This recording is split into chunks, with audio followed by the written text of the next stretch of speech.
Hello everyone. Welcome back to Cabin Fever Crochet with me, Helene, here again so soon.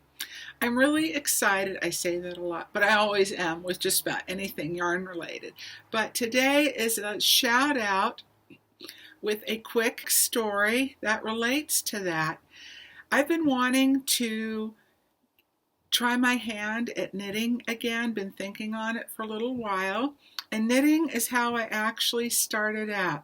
Now, I'm originally from Virginia. For those who may not know, my family, we all relocated out west just before my 13th birthday. And we used to go visit my grandmother in Maryland.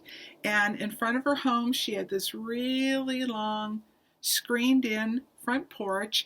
And on the back wall against that was a pretty lengthy kind of a built-in bench type of thing, and it had a long cushion and pillows on it. And my sister used to stretch out on that and read her Nancy Drew and Hardy Boys mystery novels. And I'd get a little antsy and I'd want to do something, and Grandma knew I was into crafts, and so she was a knitter and a crocheter. And one day she decided to teach me how to knit. I was maybe like 7 or 8 years old, and we'd sit next to my sister in our rocking chairs, and I practiced knitting and purling, purling and knitting, knitting and purling, and casting on, lots and lots of casting on. And I was her official ball winder mannequin. That was one of my main jobs. And that's as far as I got. She passed on when I was 10 years old. So fast forward to age 13 in junior high, the last few minutes to spare in our home economics class. We're just sitting at a table, and a classmate said to me, "Do you know how to crochet?" I'm like, no. She said, "Hang on just a second." She got up, grabbed the ball of yarn and a hook, showed me how to chain, single crochet, and it was just something that clicked right away for me, and that was it. And that's all I've done since. And from that point on, I taught myself how to crochet. And when I was younger, I would do extra chores beyond the usual, and I would spend that money on either yarn or records.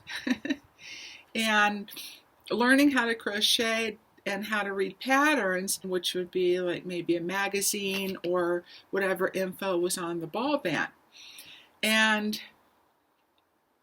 then I took probably a good 20 plus year hiatus and break from crocheting, life, family, work, not a lot of spare quiet time to just sit and focus. And other than granny squares that I had, in my brain that I could do backwards and forwards and in my sleep, learning beyond that, it just became frustrating for me. So I decided to put that aside for a while, then picked it up again.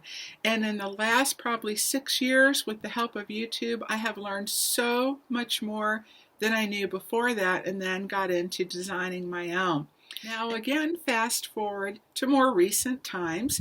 Last year is when I really started kind of getting that itch and that bug to learn how to knit again, to see if I can, how much I enjoy it, and maybe even how far I can go with it.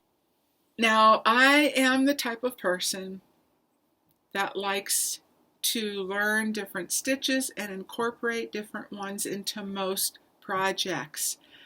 I cannot deal with like the same double crochet, for example, or the same stitch and whatever it is over and over and over and over for one entire project, unless it's something a little bit smaller like a cowl. So if I want to get into other a little bit more larger projects, I really like having stitches that I can incorporate that are different and kind of mix it up and break it up, and also that's easier on the hands when you have variety versus doing the same stitch over and over and over and over again. Alright, so that takes me to my shout out, which is Jay's Knit and Purl Jam. I'm going to leave the link below to this specific video which she just came out with. And she does both crochet and knitting. And if you like garments, she's an amazing teacher. And her format, which I love, is so well thought out and easy to understand, and designed with so much flexibility that it will fit all sizes. And that is what really got me going into designing my own patterns also. So the video she just came out with is a tutorial for beginning knitters. I mean, you do need to learn how to cast on first and to do your basic knit and purl, which I have been practicing again just to get my stitch tension and make sure that they're even, and also find that rhythm again as well. So this tutorial is to learn how to knit a sweater, and she has designed it so well with all the elements I was looking for. And also she's designing it for making it more of like maybe a little, I think it's going to be a cap sleeve all the way to a long sleeve, and a variety of yarns, so you can make this for any season too. And I just love that, and I plan to make it. So I wanted to share that with you. Might take me a little while to finish it, but I'm going to give my best effort forward. So if that's something for you, or at least please check her out.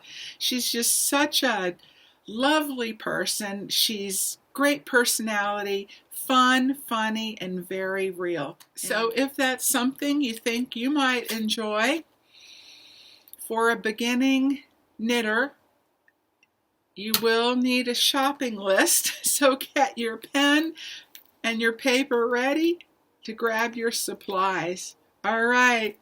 Well, I'll keep you posted how my progress goes. I'm going to be working it in with all my other crochet endeavors, which I'm always going to go back to. And I have a lot of fun stuff lined up to bring you this season, spring and summer. And all of a sudden the ideas are just popping. So again, I'm really excited about that too, and what's to come. I wanted to tell you earlier, there were 3 deer right behind me in the sun, a mama, maybe a yearling, and then one a little bit older. And I tried to take a picture real quick, but they moseyed on before I could actually grab my camera. Well, I'm sure we'll catch them again.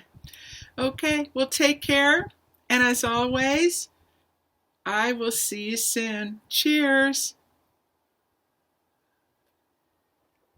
Ah, good stuff. I made myself a latte.